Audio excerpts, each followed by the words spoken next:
Hi everyone and welcome.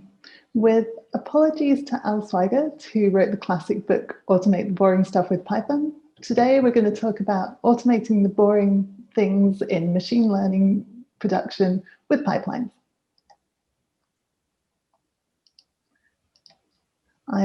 As Nicholas mentioned, I'm a senior data scientist at Concur Labs. I work in a small team that drives innovation at SAP Concur, which is SAP's business travel and expense tool.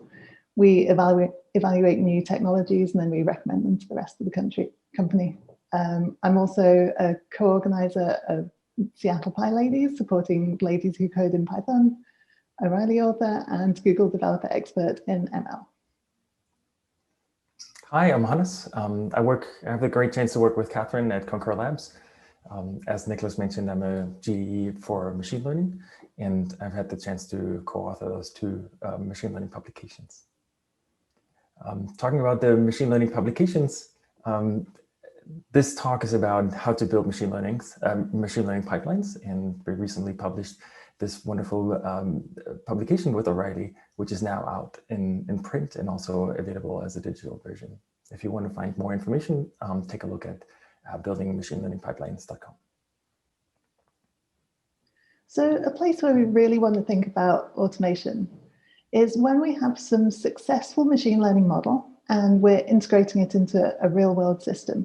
And this is a different situation to experimenting with model architectures. In production, we want to automate as much as possible and standardize it, and we want as much as possible to be reproducible. If we're looking at a production machine learning system, a lot of the time, everyone just talks about the model code. But you might have seen this picture before. The machine learning code is just the tip of the iceberg. There's a lot more code that we need to turn a machine learning model into a production system. We need to validate the data going in, monitor the models, we need serving infrastructure, and so on. Next slide. We believe there's a few really key things to consider when you're moving from an experiment to a production system. Some things that we think you should focus on are really integrating that model into the real world scenario. We believe you should aim to have a machine learning system that is reliable, scales, and is easy to retrain on new data. And this helps to reduce the burden on the data scientist or whoever is managing that system, and helps with reproducibility. But right now, what happens to trained models in most situations? Most models don't get deployed. This is an old tweet from over 2 years ago, but it's still true. This is partly because many teams will run a lot of experiments and it's expected that not everything works out. But even when the experiment is a success, there's still a lot of barriers to getting the model into production. Just getting deployed is not the end of the battle. There's other problems that we detail here: data drift, training serving skew, complex retraining, problems with latency. So there's all kinds of boring things involved in production machine learning systems that we would like to automate. Maintaining glue code is boring. Having to manually retrain your model is not what you want to spend your time doing. And dealing with training serving skew when your feature engineering doesn't match what your model expects is really dull. I'll hand over to Hannes now, and he's going to start to explain a solution to these problems. Before we start talking about the implementation of how we can express our machine learning pipelines, let's take a look at the machine learning model lifecycle. And with that, we mean sort of a recurring cycle where we take data, we validate the data, we pre-process it in our feature engineering, train a machine learning model, and then take the trained model and analyze it and validate it, and then deploy that machine learning model before we capture more data to restart that cycle. As you can imagine, those machine learning systems are heavily entangled. So for example, when we ingest our data, we generate a schema. That schema would be used by, let's say, the training component or the validation component. And this is where TensorFlow Extended comes in and helps us. With TensorFlow Extended, it's a TensorFlow library, or it's a set of libraries, and it allows us to abstract our pipelines in a Python Pythonic way. So we don't have to configure our YAML files or other bash scripts or things like this. We can stay in our Python ecosystem. It provides us a wide range of components, and we will talk about this in a second here, but it's also highly flexible. So we can define our pipelines, reuse existing components, but if we want to extend them, we can easily do that as well.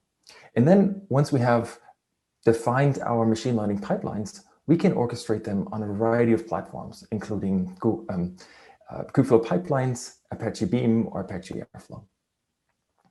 So how does those pipelines or pipeline components tie together? So in this case, for example, we have our blue boxes, which is representing our machine learning lifecycle. And we can represent those boxes with machine learning components or pipeline components. And then those components are being executed on our orchestration platforms. And they also integrate with a metadata store called the metadata, or MLMD. If we take a closer look into TensorFlow Extended, we can see that TensorFlow Extended is not just providing us components for the individual steps of those pipeline processes, but it also provides us standalone libraries. For example, the TensorFlow data validation library, which we can use with non-TensorFlow models, for example, with a PyTorch model or a scikit-learn project. As I said before, once we have defined our pipelines, we can then automate our orchestration. So for example, if you define a pipeline and you want to re-update a model or update a model every time new data arrives, or maybe at a given time frame, you can orchestrate those pipelines through tools like Apache Airflow or Kubeflow Pipelines. On top of it, there's also the option to run those pipelines in Jupyter Notebooks. But in this case, you as a human, as a data scientist, you're the orchestrator and you execute the individual components. So now sorry, Catherine. Yeah, so let's get into the details of some examples of how to automate machine learning lifecycles with TensorFlow Extended. The first step in our pipeline is to ingest the data. The data can come from a variety of sources, from a simple CSV file to a cloud-based storage system. And at this point, all we want to do is split the data into the training and evaluation sets. And that's what these lines of code define. Here we have a 3-to-1 split between training and evaluation. We have some external input data source, and we pass in the path to that data, and we've already defined our outputs above. The next step in the pipeline is data validation. This is a super important step because at this point, the pipeline stops if our inputs have changed outside what we're expecting. So the pipeline doesn't continue to the time-consuming training step. The first part of this validation step is to generate some summary statistics on our dataset. And this can be the distribution between different categories or the mean of a numeric feature. The pipeline component also generates a schema, which defines the acceptable values for these statistics. It's generated automatically based on the training set, and then future retraining sets are checked against it. We can also edit this schema manually if we want to enforce things like the proportion of missing data that's acceptable. So if a new batch of training data reaches this point, and it has more missing data than we specify in the schema, the pipeline stops here and the model doesn't get trained. And this means that a model trained on incomplete data would never get deployed. One of the best things about TFX pipelines is the visualization tools that plug into them directly. So we can visualize here the statistics of the data that's going into our pipeline. We can dig into each individual feature and we can check that it's what we expect. Now let's take a look how we want to do the feature engineering. We can perform the feature engineering with TensorFlow Extended through a library called TensorFlow Transform. And in this case, we can consistently express our preprocessing steps. We create powerful preprocessing steps, which we can then also execute on distributed platforms like Apache Beam, Apache Flink, or Google Cloud's Dataflow. And then we can output not just the transformed data sets, but also a consistent preprocessing graph. So in this case, for example, we define our preprocessing steps as TensorFlow operations. And then we can execute those on our given data set, which we have ingested in the previous components. Once we have performed the feature engineering, we can then train our machine learning model. The training is very similar to what you have seen previously with like training Keras models or TensorFlow models. But we have the opportunity here to ingest the pre-processing steps. We can use the transformations and use them as a starting point for our model. We can then use the similar concept as we normally do in our Keras training steps. For example, here we use a mirrored strategy if we want to distribute our model training across different models, across different GPUs. We can then compile our model, which we have here abstracted in the function getModel. And then when we define our model in this function, we use the transform steps or the output of the transform process as the input to the model. And then we train our model as we know it with like model.fit and save it as usual with model.save. And this is all defined in that component object called trainer. After the model is trained and saved, the next step in our pipeline is to analyze the model's performance. And the evaluator component in TFX lets us define our own criteria for what is acceptable performance. And we can also compare the new model with previous runs. We pass in the details of the new model to the evaluator component. And we define the metrics that we're interested in. We can choose any metrics that exist in TensorFlow. Maybe we choose precision here, and we set the criteria that would mean that our model moves forwards and gets deployed. So for example, we could say that for the model to get deployed, we want the precision to increase by 2%. But if it doesn't increase by this much, we don't want to change the model. If our model does meet this criteria, it automatically gets deployed. We can also slice our metrics. So this means that we can divide the metrics by different categories within a single feature. So for example, if our data has a country feature, we can get the accuracy for each different country.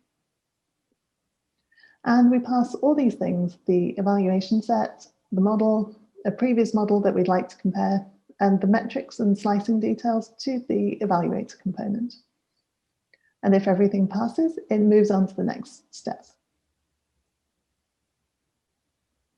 But this is a point where actually you shouldn't automate all the things. Automation can mean that harmful impacts get missed. A high-profile example of an unfair model in the real world was highlighted by the Gender Shades project in 2018. They found that the accuracy of commercial gender prediction algorithms was really different across different groups, and the worst performance was for darker-skinned females. The companies did improve these models after this study highlighted the problems with them, but we should aim to spot these problems before we deploy our models. TensorFlow Model Analysis is another visualization tool that plugs into a TFX pipeline. And this gives us a visualization from the evaluator component. You can see that the metrics, the accuracy and number of false negatives are sliced by the different product categories in this feature. And being easily able to do this, to slice our analyses on these different categories, is absolutely crucial for checking whether our model's predictions are fair. The final component in our pipeline is the pusher component. If everything has passed our analysis checks and we're satisfied there aren't any harmful impacts, this component moves our saved model to any location we like. And this includes the pre-processing steps along with it, and then it can get picked up by a choice of deployment option. So once we have defined our component pipeline steps, we can then execute the pipelines through the orchestration platforms, which we mentioned earlier. So you can define the pipelines by simply defining a list of your components. Then you define the configuration of your pipeline itself. So for example, you want to point to a given metadata store where you want to store the information from each component, and so that follow-up downstream components can use the meta information.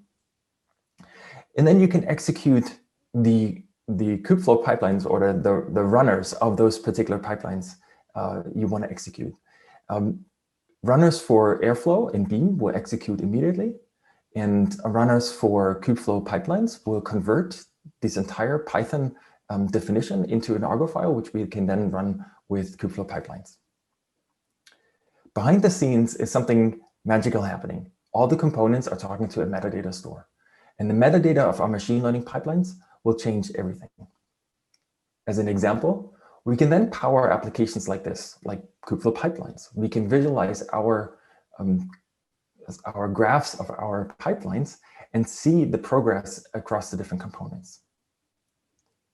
Furthermore, we can schedule model updates. So for example, as I mentioned earlier, we can then say every Monday morning we want to update the data, or based on a given trigger saying a new data set arrives in a cloud storage bucket. But we can also go back and investigate the models after they are deployed. Let's say 3 months down the line, somebody complains about a prediction we generated with a model which we trained. You can go back through the model lineage and track all the artifacts which had an input to the model, to the trained model which we deployed. So you can see who signed off on the model. You would be able to see what was the raw data set, what were the transformation steps. You can even pull out the old information about the model validation or the data validation steps, where you can see the schema and the data statistics. So why do we want to automate things with TFX pipelines? There's a number of advantages. You get the metadata in one place. You can deploy your model continuously. You get this amazing audit trail. You can get a human review as part of the loop.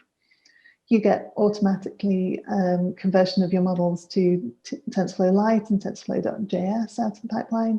You can include model tuning in the pipeline, and you can branch your pipelines to produce these TF-like models as well.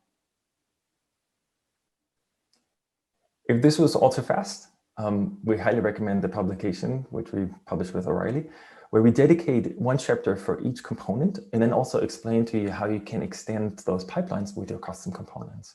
We touch on further topics like machine learning privacy, or how to create feedback loops, to give you a holistic overview of like how you can bring your machine learning models into production. If you have questions, feel free to reach out to us via Twitter. Thank you. Thank you.